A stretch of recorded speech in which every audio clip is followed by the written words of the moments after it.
Днес ще си говорим за една новина, която буквално пренарежда световната енергийна карта. Сделка за милиарди, в която един руски гигант е принуден да се раздели с цялата си международна империя.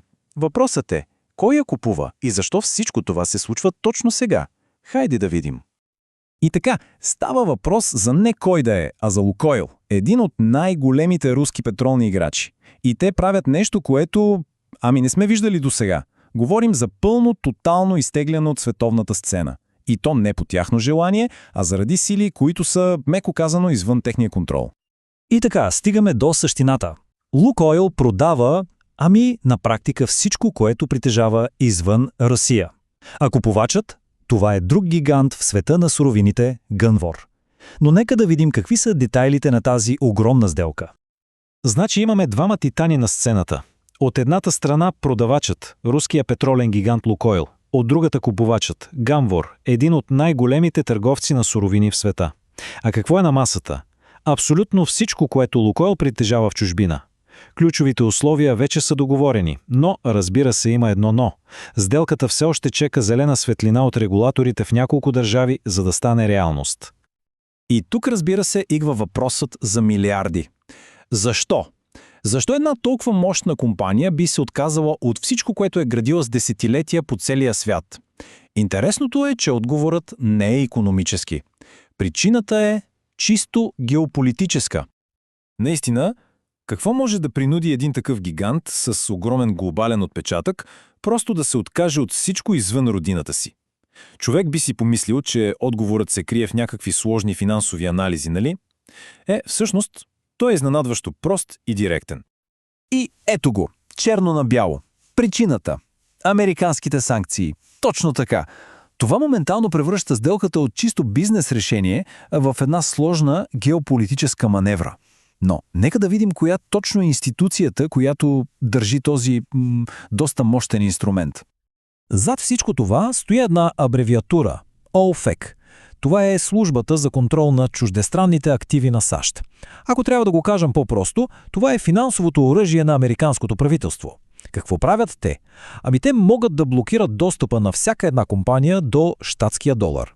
А това на практика означава да я изключат от световната финансова система и да направят международния и бизнес почти невъзможен.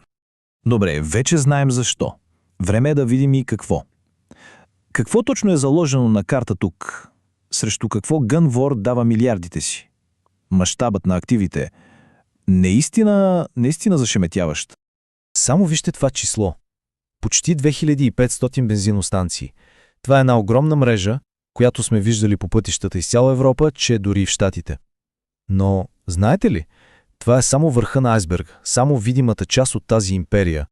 Истинското съкровище всъщност е в разнообразието. Говорим за ключови рафинерии точно тук, на Балканите, в България и Румъния. Говорим за 45% дял в рафинерия в Нидерландия. Имат проекти за добив, които се простират буквално по цялото земно кълбо. Операции в Азия, в Близкия изток, в Мексико, в цяла Африка. Това не е просто компания. Това си е една истинска глобална енергийна империя.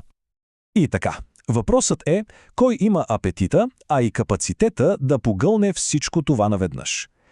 Време е да се запознаем по-отблизо с купувача. Gunvor. Един от онези тихи, но изключително мощни играчи в света на търговията с суровини. Историята на Gunvor е доста впечатляваща всъщност. Компанията е създадена през 2000-та година и много бързо се специализира в износа на руски петрол.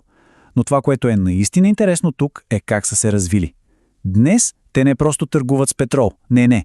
Те активно инвестират във възобновяема енергия. А това показва, че гледат доста подалеч в бъдещето.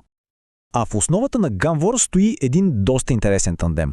От едната страна имаме шведския предприемач Торбьорн Торнквист, от другата Геннадий Тимченко, роден в СССР, но с финландско гражданство и един от пионерите в цялата постсъветска петролна търговия. И точно тази комбинация от западен бизнес нюх и дълбоко познаване на руския пазар е това, което изстрелва компанията право на върха. И за да добием представа за мащаба, нека погледнем тази класация. Gunvor е четвъртият най-голям търговец на суров петрол в света. Това са компаниите, които реално движат петрола по планетата, от кладенеца до рафинерията. Те са в една лига с абсолютни гиганти като Glencore и Vitol.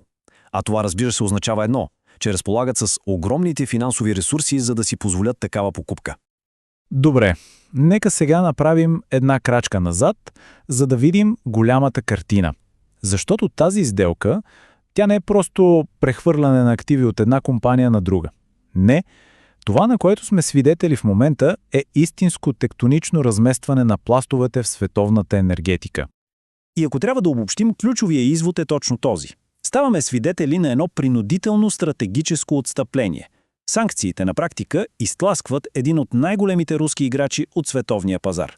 А това променя из основи начина, по който руските енергийни ресурси ще стигат до останалата част от света от тук нататък. И така цялата тази сделка ни остава с един огромен въпрос за бъдещето. Дали това е просто изолиран случай или е началото на една изцяло нова ера? Ера, в която руските енергийни гиганти ще бъдат принудени да се свият обратно в границите си. И може би по-важното, кой ще запълни този огромен вакуум, който те оставят на световната сцена? Едно е сигурно, последствията от този процес тепърва ще ги усещаме.